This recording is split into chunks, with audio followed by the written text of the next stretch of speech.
It's wild how we'll share our deepest secrets, but treat our credit scores like a forbidden mystery. Money is the last great taboo. This silence doesn't protect us, it just breeds resentment. But we can bridge that gap between financial tension and partnership. We're starting a new framework. Pillar 1 is contribution, and Pillar 2 is total transparency. No more guessing. Exactly. And we add values and equality to that. It's about making sure we both feel heard and respected in every decision. The final pillar is vision. Yeah. When we align our goals, money stops being a source of stress and starts being the tool that builds our life together. We've been taught to measure a partner's value by the size of their paycheck. But that's a narrow, destructive metric.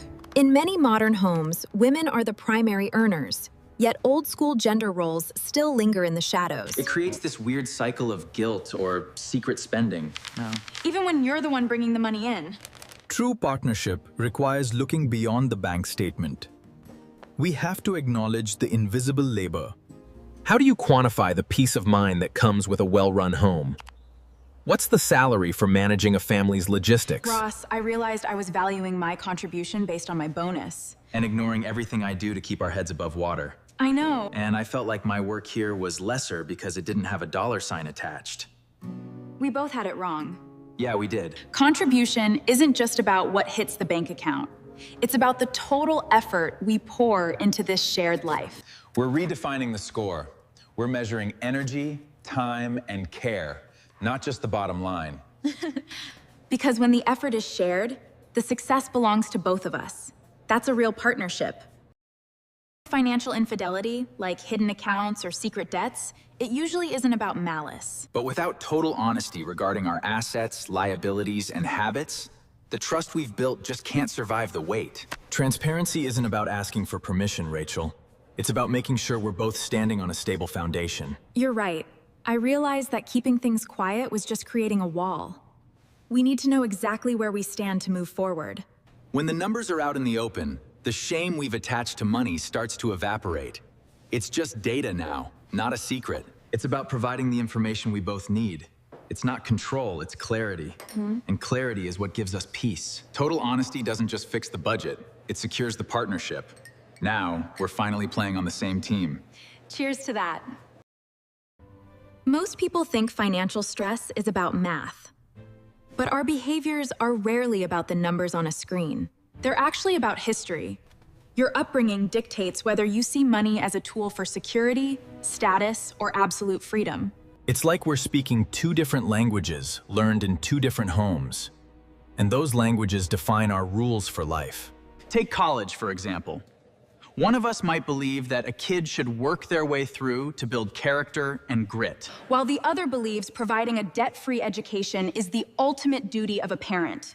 It's a fundamental split. The hardest part is realizing that neither of us is wrong. We're just operating from different maps of the world. If we don't discuss these underlying values, they just manifest as recurring arguments over every single purchase we make. Instead of fighting about the price tag, we have to start talking about the belief system behind it. Aligning our values doesn't mean changing who we are.